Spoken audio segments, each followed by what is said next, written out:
Pour nous chrétiens, la joie devrait pouvoir toujours se voir.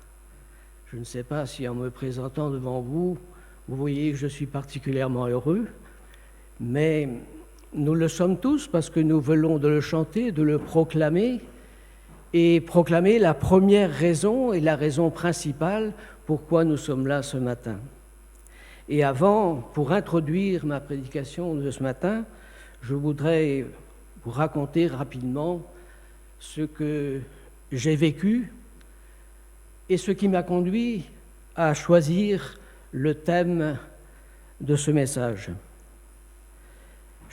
Beaucoup connaissent le site Top Chrétien, et parmi les nombreux services que Top Chrétien propose, il y en est un que j'apprécie particulièrement qui s'appelle la question tabou.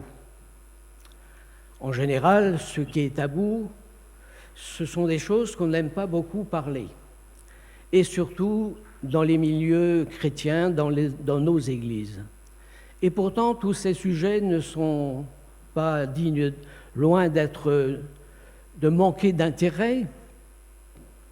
Et le Top Chrétien propose chaque semaine un sujet sur telle ou telle question, les plus divers, sociaux, économiques, enfin, tout y passe et c'est toujours très intéressant.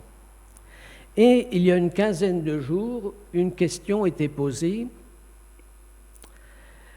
Le chrétien, que peut-il apporter de spécifique aux autres ? Alors, il y a toujours un sondage et différentes propositions qui sont indiquées, parmi lesquelles l'amour, la joie, l'espérance, la précaution de soi, l'attention pour les autres, un tas de sujets qui sont tous leurs valeurs et dans lesquels chacun répondait favorablement ce qu'il pensait et aussi, je pense, pour un grand nombre d'entre eux, ce que le Seigneur peut-être leur mettait à cœur. Et la réponse que moi j'ai choisie, dans un premier temps, j'étais un peu déçu parce que sur l'ensemble des personnes qui répondaient, nous n'étions pas très nombreux à répondre à cette question de cette manière. La question était celle-ci, la réponse possible, le soutien spirituel, la prière. Et puis, au fur et à mesure que la journée et la semaine se passaient, je voyais la réponse gagner du terrain, si je puis dire, et s'élever, je dirais, dans le sondage. Bon, bien sûr, ça me faisait plaisir, mais j'ai surtout été interpellé par cette question. En fait, tout ce que l'on peut proposer aux autres et que l'on cherche dans l'Évangile ont leur extrême valeur. Mais je me suis aperçu que dans toutes les actions que nous pouvons avoir et que les rencontres que nous pouvons faire, les conversations que nous pouvons avoir, les interrogations et les questions qu'on nous pose, eh bien, si on veut commencer une communication, une relation, aussi brève soit-elle, la prière est un élément essentiel. D'abord pour nous, pour être attentifs à ce que l'autre dit, pour ne pas être là simplement prêt à déverser ces versets, même si on le fait avec beaucoup de générosité. Il est souvent plus difficile à apprendre à se taire, à écouter, qu'à parler. Ça dépend un peu aussi des tempéraments. Donc, ce matin, je voudrais partager ce que le Seigneur m'a mis à cœur sur la prière à travers la plus belle d'entre elles, celle que le Seigneur lui-même nous a enseignée. Et nous allons lire simplement un petit texte dans l'Évangile de Luc au chapitre 11, versets 1 à 4. Gaston, si tu veux bien lire. Un jour, Jésus priait dans un certain lieu. Quand il fut fini, l'un de ses disciples lui dit, Seigneur, nous va prier, comme Jean l'a appris à ses disciples. Il leur répondit, quand vous priez, dites, Père, que tu sois reconnu pour Dieu,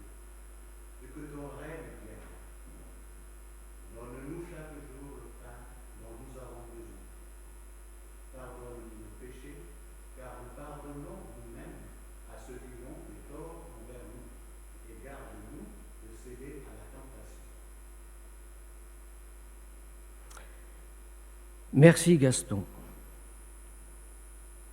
Enseigne-nous à prier. Sans aucun doute, les disciples, bien avant qu'ils le deviennent, étaient habitués à prier Dieu. Attachés à une certaine tradition, sur l'exemple de ce qui leur ait été montré jusqu'alors dans les Saintes Écritures. Mais le modèle de Jésus n'est pas des moindres dans leur désir de revoir leur copie.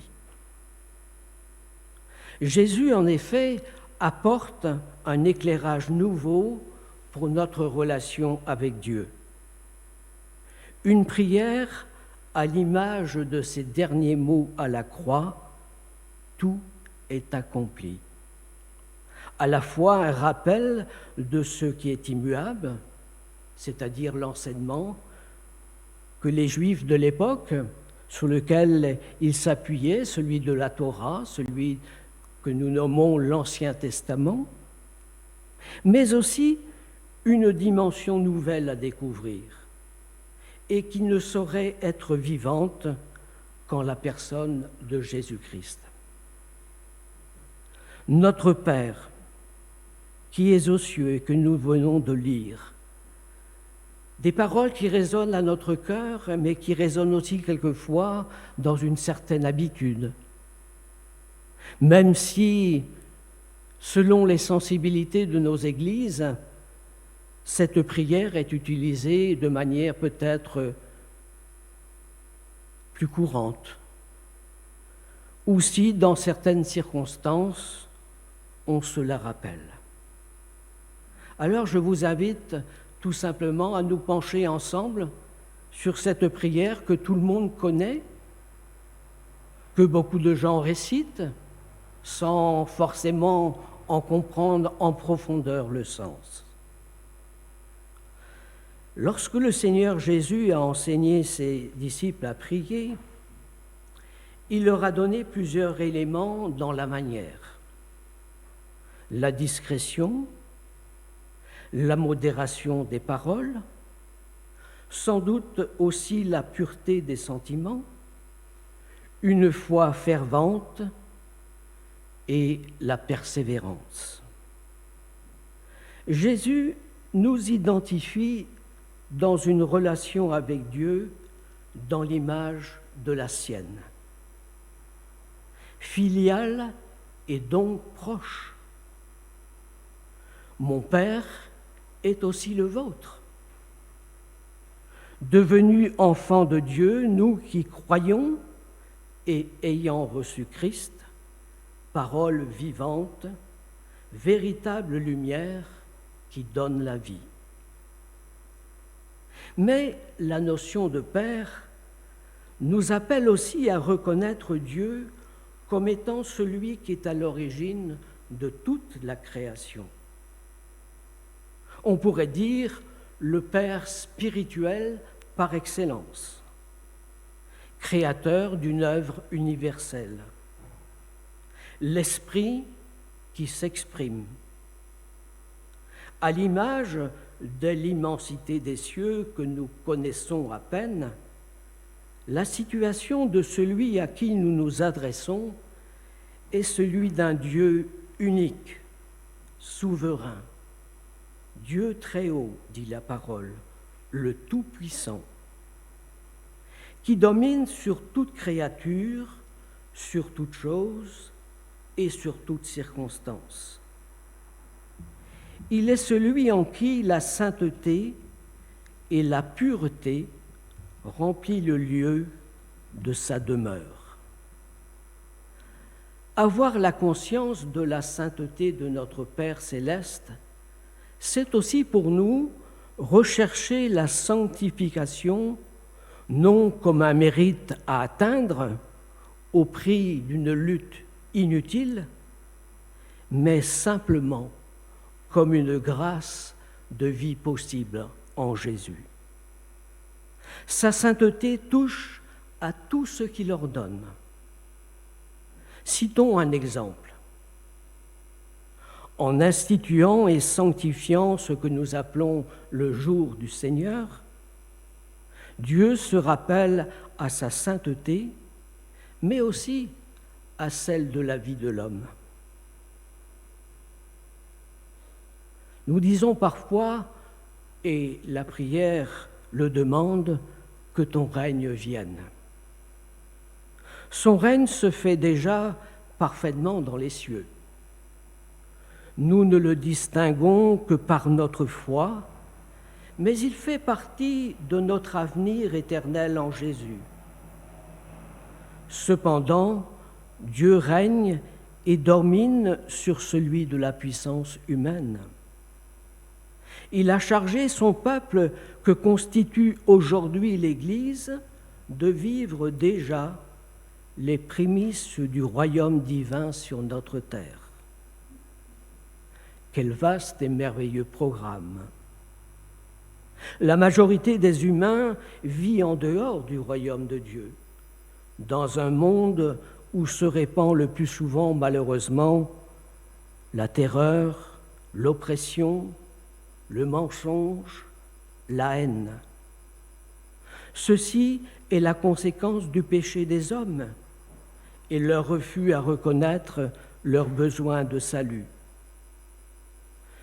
Il n'y a pas de catastrophisme ou de fatalisme, mais le simple constat de Jésus lui-même lorsqu'il adresse à Dieu une prière digne de son sacerdoce. Vous pouvez la lire dans le chapitre 17 de l'apôtre Jean. Nous-mêmes, nous pouvons être atteints par certains de ces maux persistants qui semblent incurables ici-bas. Depuis tant de temps pourrions-nous soupirer. Pourtant, notre aptitude à prier notre Dieu contribue malgré tout à hâter son règne, à le rendre plus présent, car il passe d'abord par celui de chacun de nos cœurs et qui forme ensuite celui de l'Église. Dans l'attente, dira l'apôtre Paul, d'être transformé à son image.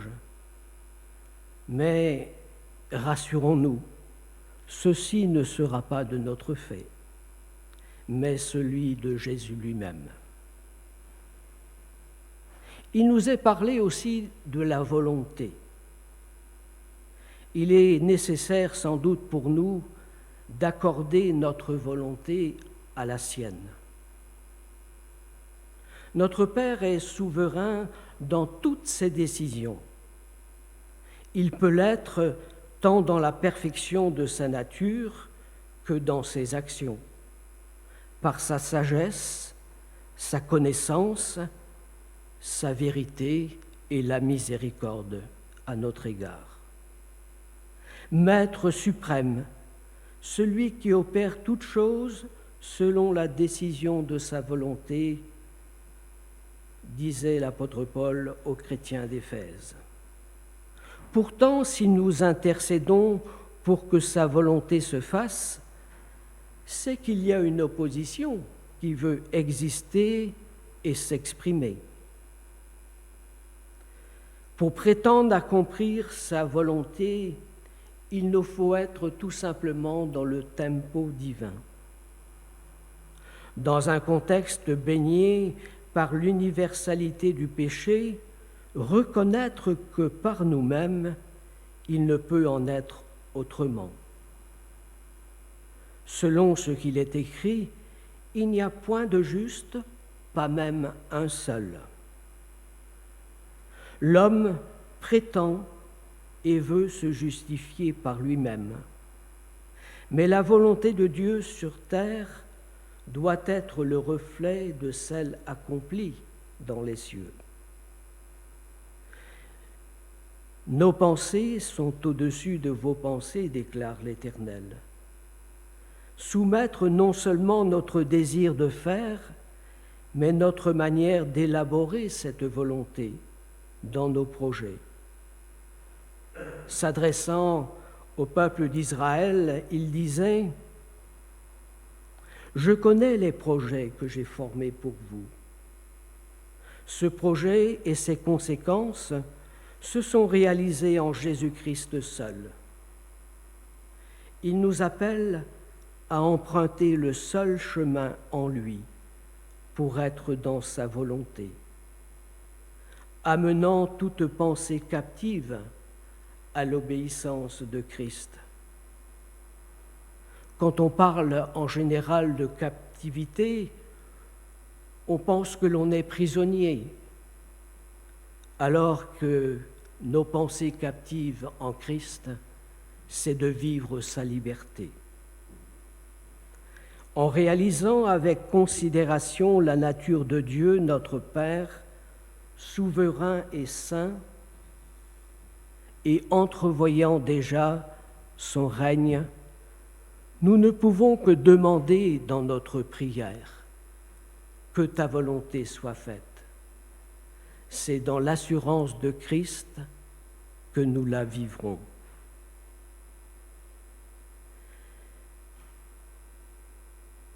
Mais Dieu se préoccupe aussi de chaque jour de notre vie.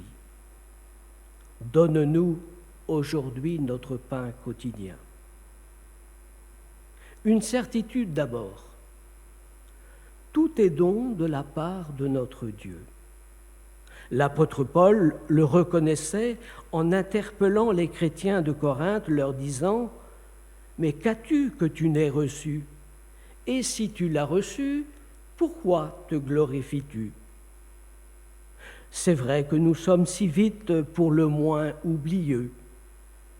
Parfois même notre vanité d'orgueil nous pousse à être suffisants de nous-mêmes, au point de vouloir nous priver de la réalité de la présence d'un Dieu, sans lequel cependant nous n'existerions pas.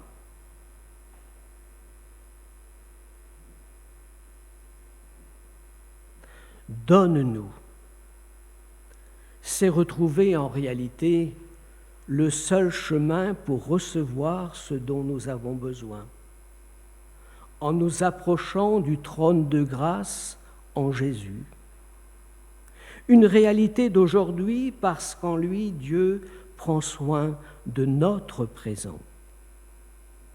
En adressant cette requête, nous reconnaissons à nouveau, ou peut-être pour la première fois, que tout ce que nous possédons, la vie, le mouvement et l'être, nous ont été donnés. Ce don devient le quotidien de Dieu dans son attention de chaque jour. Mais notre pain n'est pas seulement l'élément nourricier de notre corps. Il est d'abord celui que notre Dieu nous propose à travers la nourriture de sa parole.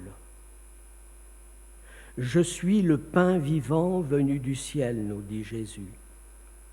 C'est en lui et avec lui que nous puisons nos ressources pour nourrir notre être tout entier.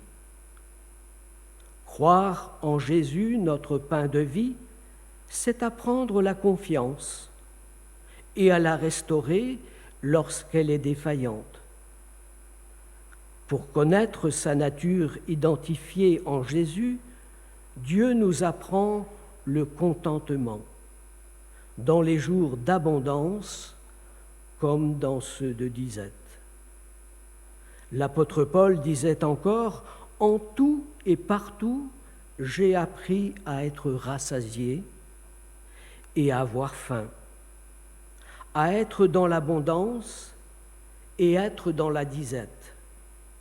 Je puis tout par celui qui me fortifie. »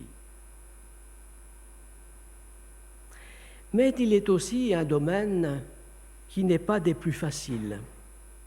Et pourtant, lorsque nous prions cette prière, nous disons « Pardonne-nous nos offenses comme nous pardonnons à ceux qui nous ont offensés. » Certes, le pardon divin n'est pas calqué sur le nôtre. Il est unique, parfait et pleinement acquis en Jésus-Christ. C'est de ne pas vivre suffisamment le pardon de Dieu qui constitue une offense par nos difficultés à pardonner aux autres. L'offense fait partie de notre quotidien. Elle peut être la conséquence d'une relation conflictuelle entre Dieu et nous, ou notre relation avec notre prochain, ou parfois les deux. Il nous est alors difficile de pardonner réellement à quelqu'un si nous ne saisissons pas la force du pardon de Dieu pour nous. Pardonner, ce n'est pas seulement oublier. Passer l'éponge tout en maintenant l'écart de ce qui nous séparait.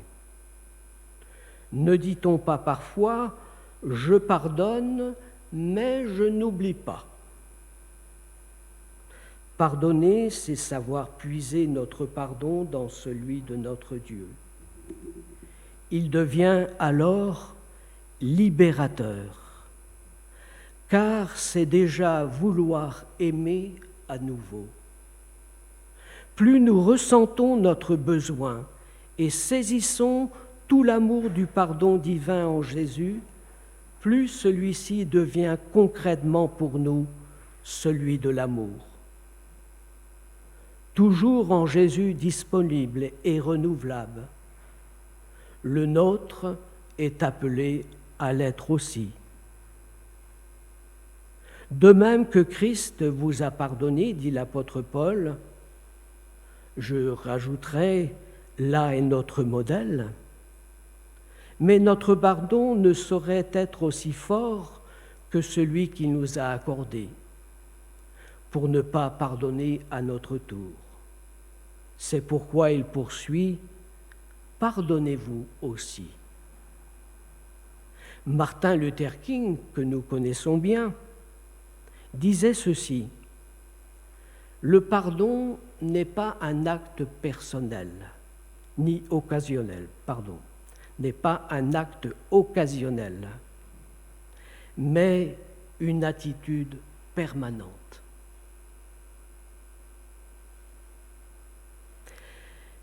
Nous avons choisi aussi de vivre dans notre liberté comme nous l'entendions, en nous laissant séduire à vivre autrement que celle proposée par Dieu. Depuis alors, notre volonté est toujours portée naturellement à se soumettre, souvent sans nous rendre compte, à celle inexorable de celui que la Bible appelle le tentateur. Jésus lui-même en a subi les assauts.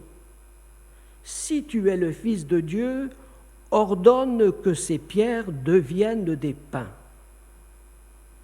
Une manière de déplacer l'ordre de priorité dans la nécessité de se nourrir. Nourriture de la parole dans sa relation avec son Père. Nourriture légitime aussi pour satisfaire les besoins de son corps. Mais laquelle de ces nécessités pour nourrir l'autre?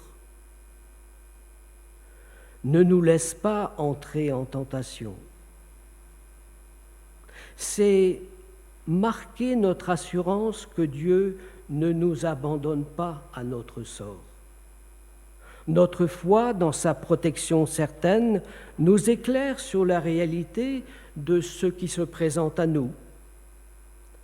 Car la tentation ne vient pas de Dieu. Elle est simplement permise par lui.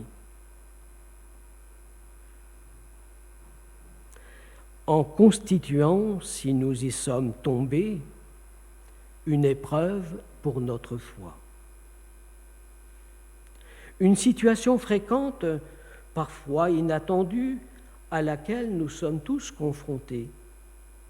Nous entrons dans la tentation parce que son attirance nous semble la plus forte, ou que, aussi, nous nous disons être assez forts pour y résister.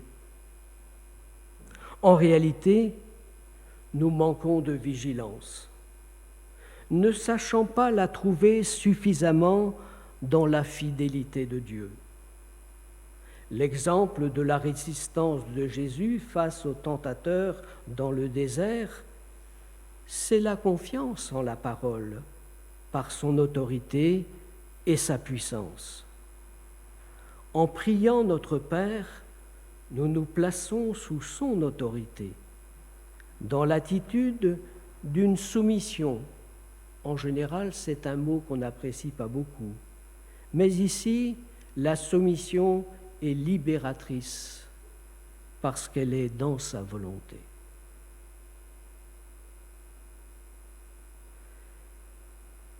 Mais délivre-nous du mal, certaines versions disent du malin. Je crois plutôt à celle-ci. Lorsque Jésus parle de délivrance, c'est bien une liberté nouvelle à laquelle il nous appelle. Le mal semble être un fait établi, marquant les hommes de manière indélébile. Une réalité à laquelle aucun être humain ne peut être et s'y soustraire. En réalité, Dieu est seul à définir le sens du bien, parce qu'il l'incarne, parce qu'il l'a créé et parce qu'il l'a souhaité et invitant l'homme à le vivre avec lui. Il est le seul à discerner celui qui, s'opposant sournoisement à sa volonté, a entraîné l'homme à ignorer le commandement divin en semant le doute dans son cœur. Dieu a-t-il réellement dit ? Le mal, en réalité, est indéfinissable. Le doute apporte la confusion et porte l'homme à considérer à sa guise le bien comme étant le mal, mais aussi le mal comme étant le bien.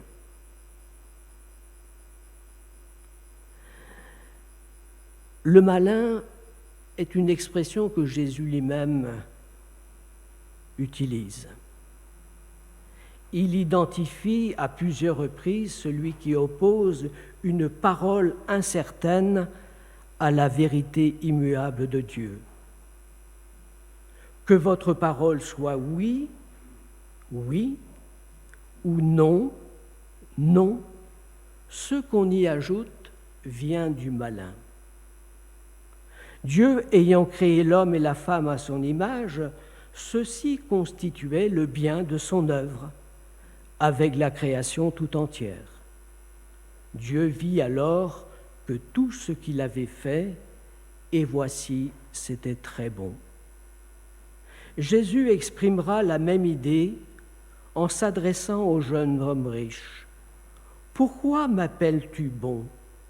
Personne n'est bon si ce n'est Dieu seul. » On serait tenté de penser que de telles paroles dans la bouche de Jésus ne lui vont pas tellement, car Jésus est Dieu lui-même, donc il est bon. En fait, le but manqué de l'homme, par son manque de confiance en Dieu, le privait de bénéficier de la grâce tout à fait naturellement. Seul Jésus-Christ nous permet de retrouver ce qui est juste pour Dieu. C'est le bénéfice de cette délivrance que nous devons sans cesse chercher à vivre. Nous ne manquerons jamais d'être exposés à la vindicte du mal et de son auteur. Nous rencontrerons toujours ceux qui appellent mal le bien et le bien mal, ceux qui changent les ténèbres en lumière et les lumières en ténèbres, l'amertume en douceur et la douceur en amertume. Là est la confusion. Chacun veut disposer de cela comme il veut. Mais en Christ, nous aurons toujours le seul moyen, non de nous opposer nous-mêmes, mais d'agir face au mal par le bien. en nous y attachant et en le faisant. Dans la mesure où il opère en nous le vouloir et le faire, celui du but de notre vie, retrouvé en Jésus-Christ. C'est là la dimension nouvelle de notre vie en lui.